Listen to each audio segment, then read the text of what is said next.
also for the family and the constituents of Kasipul. So we are seeking for calmness. If indeed these perpetrators will be, who have already been arrested, some of them, they will face justice.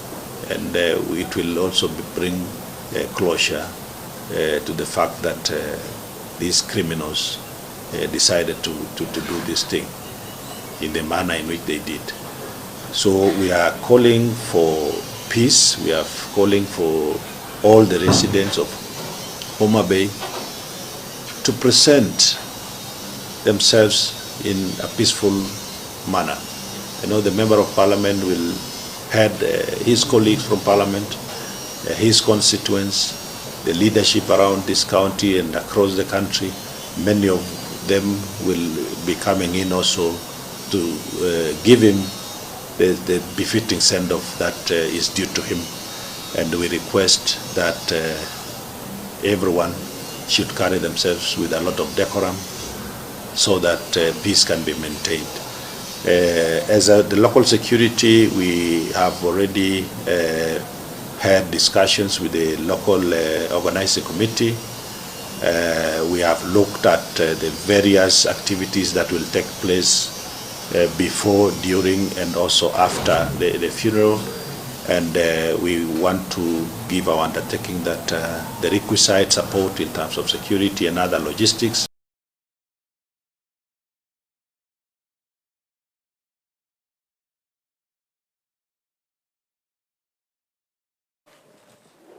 Now, President William Ruto has addressed calls by citizens and politicians for his resignation, urging critics to provide alternative policy reforms instead of repeating the Ruto must go chants. Speaking in Migori Township, Ruto also attacked those opposing the appointment of John Badi as the National Treasury CS and Opiyo Wandayi as Energy and Petroleum CS, saying the opposition is due to the history of the region being in the opposition. However, President Ruto has defended the appointment, stressing that leadership must cross political boundaries to serve all Kenyans equally. Badi and Wandayi had served as members of parliament, and their appointment was made in July 2024 after the national protest against the 2024 finance bill. Mimi nilikubaliana na Mheshimiwa Raila Amolo Odinga baba. Tukasema ya kwamba hii siasa ambayo imegawanya Kenya miaka nyingi tunataka tuikomeshe.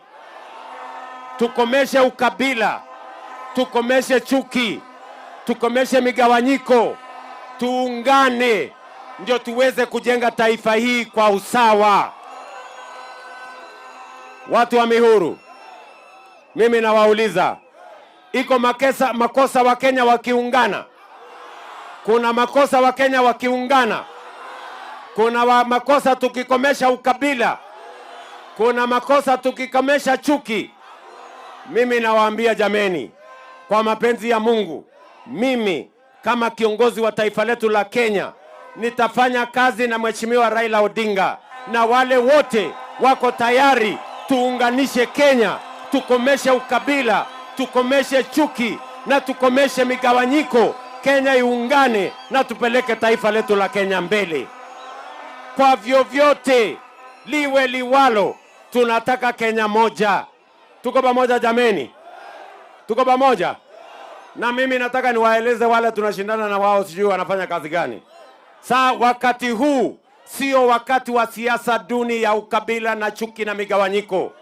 Wakati huu ni wa kupanga maendeleo na kutekeleza maendeleo ya wananchi wa Kenya. Hawa wananchi kwa sasa wanataka barabara yao itengenezwe. Wanataka tuunganishe stima. Wanataka tuwasomeshe watoto. Wanataka tuweke madawa kwa hospitali. Wanataka tutengeneze uvuvi na turekebishe uchumi Kenya, tufukuze umaskini. Ni kweli ama si kweli? Sasa mimi nataka niwaambie waungwana, mambo yenu ya ukabila, mambo yenu ya chuki, mambo yenu ya migawanyiko, mambo yenu ya masgo, mungojee kidogo, tupange mambo ya maendeleo ya Kenya. Tutakutana na nyinyi hapo mbele. Well, sentiments have continued to emerge among leaders after President William Ruto was hurled a shoe at Migori County on Sunday. Leaders in the Rift Valley have strongly condemned the attack on President William Ruto during his visit. Led by Sigor MP Peter Lokachapong, these leaders called on security apparatus to take urgent action and act against those persons. The security of political leaders has continued to be weak in recent days after the shooting of the Kasipul MP just the other day. Inafanyika kwa rais ni kama inafanyika kwa Wakenya wote, na tunataka kulani kama viongozi kwamba hatuwezi kukubali mambo kama yale ambayo tuliona jana. Hata kama mtu wako na mambo yake, badala ya kuja na kiatu, hata afadhali asihudhurie mkutano wa rais, ajikalie kwake, akae, badala ya kuleta uchungu yake na kutaka kuleta sasa hali ya taharuki katika taifa. So nataka tuseme kwamba sisi tunalani kitendo hiyo kabisa, na niliona jana hata viongozi wa sehemu ile waliongea vizuri, lakini baadaye wakati rais amechukua nafasi ya kuongea, hii kitendo ikatokea na sisi tukastuka sana, na tukasema kwamba hatuwezi kuchukulia kwa urahisi mambo kama hayo, na mtu yoyote, Mkenya yoyote ako na uhuru ya kuweza kutembea na kuongea sehemu yoyote ya Kenya hii. Na kwa hivyo yale alifanyika jana huko Migori, sisi kama viongozi kutoka West Pokot tunalaani hiyo kitendo, na tunasema wale yule mwenye alihusika andakana ashikwe na apelekwe katika mahakama na afanyiwe akuwe charged. Nafikiri kitendo kama hicho kitachochea sana usalama wa nchi, kwa sababu kama rais anaweza fanyiwa kitendo kama hicho na walinda usalama wako katika eneo hilo, nafikiri ni kitendo kibaya sana ambacho kinafaa kustumiwa kabisa kwa Kenya.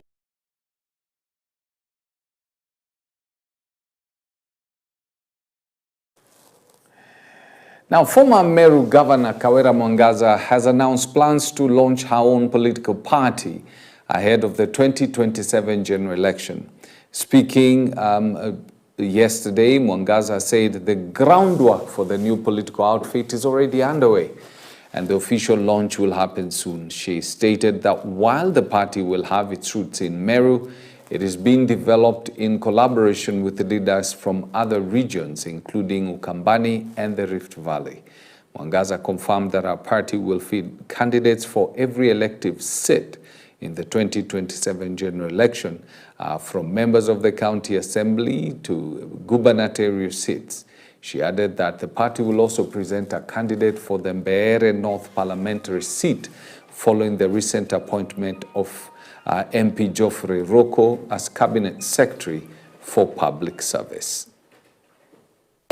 Party ambayo tunatengeneza kama Wameru, tulikuwa this month, the month of May, tuweze kuwa tumeleta ground, watu waanze kuregister na mambo mengine kama hayo, na pia tulikuwa tunataka kufield candidates upande wa Mbeere, tujipime for the first time vile tunaweza kufanya, na tulikuwa na tarajia ya kwamba if things go well and very quickly as anticipated by other friends and also members wa party yetu, tunaweza kujaribu kuweka candidate upande wa Mbeere. Kuna imani sana nitarejea ofisini, na ni ombi langu ya kwamba because wale waliinterfere na case wamesoma lesson, I believe that my case will not be interfered again. Na sasa after impeaching the governor, wameenda.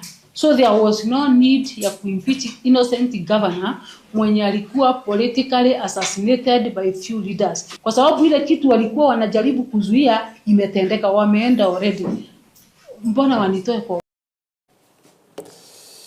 Now, there is a situation where Bungoma is set to emerge as a hub for healthcare, infrastructure and service delivery in Western Kenya. The Speaker of the National Assembly, Tangula, says following last week's action of the Cabinet to elevate Bungoma District Hospital to a Level 6 teaching and referral hospital, placing it in the same league as the Kenyatta National Hospital in Nairobi, residents of Western Kenya and its environs are now set to benefit from further improved access to healthcare services. The elevation of the facility now places it under the national government, translating to installation of ultra-modern equipment, better staffing and access to specialized care. Bungoma District Hospital ya zamani sasa tumeinua kuwa level 6 hospital. Itakuwa katika level ya Kenyatta National Hospital, MTRH Webuye, na ile hospitali kubwa iko pale Kenyatta University. Itakuwa a teaching and referral hospital. Itakuwa mikononi ya serikali kuu, haitakuwa mikononi ya serikali ya county. Mambo ya Nzoia mumeambiwa na senator na mbunge. Watu wamesema maneno mingi sana, lakini sisi tumesema those who propagate fake news, those with propaganda. Watu wengine wanakaa kule Kitale hawalimi miwa, ndio wanazunguka hapa kuambia watu Nzoia isibadilishwe. Hakuna mtu anauza Nzoia. Shamba ya Nzoia ni mali ya serikali.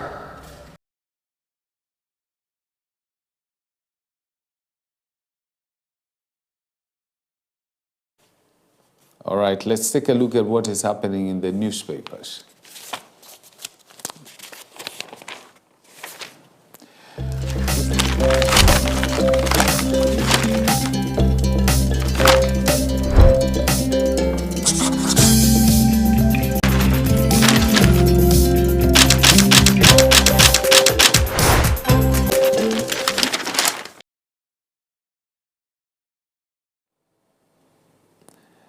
Yeah, I was about to say we start off with the Daily Nation, which screams out Ruto office gets 2.3 billion for a facelift.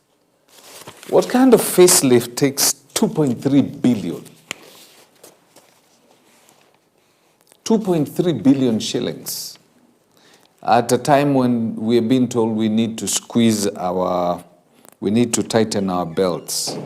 Kenyan taxpayers will pay billions of shillings to upgrade President William Ruto's office in the new budget, whose implementation begins on the 1st of July, making it one of only few state agencies to enjoy increased cash allocations.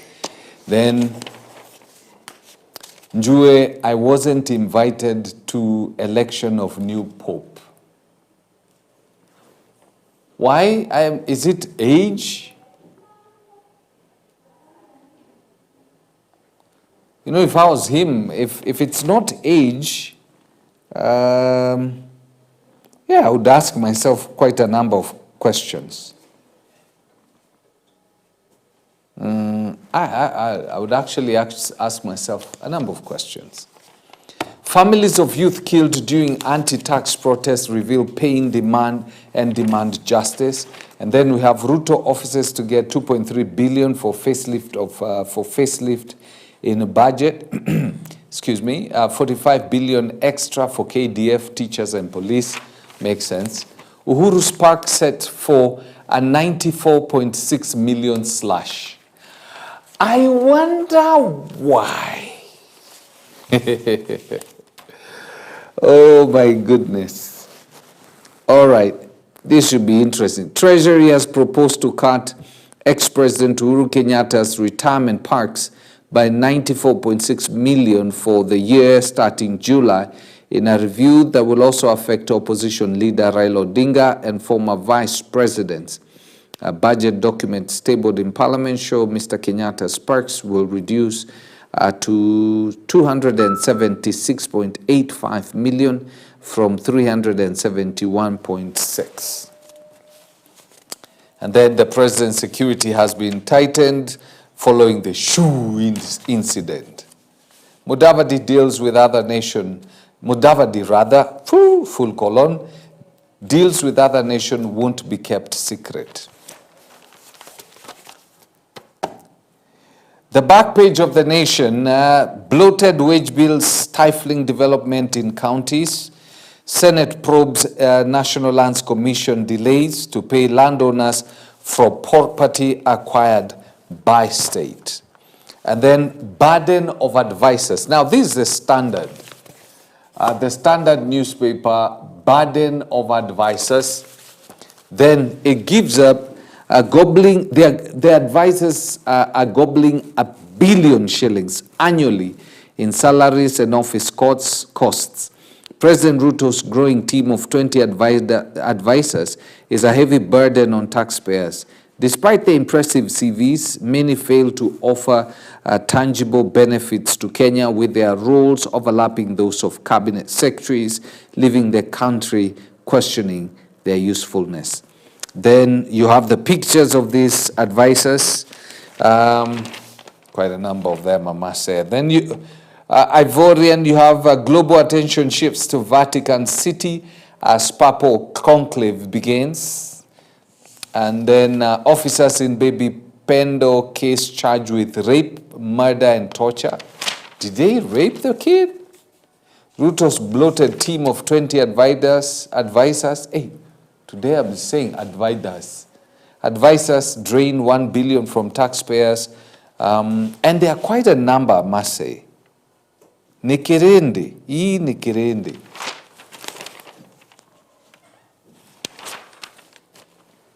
Growing calls to hold police, their seniors to account for breaking laws. Then High Court deals WorldCoin blow, orders deletion of personal data. Yeah. 4 police officers among 4 suspects detained. Among 4 suspects detained over Kasipul's MP's killing. And then leaders call for justice in Barikoi police violence.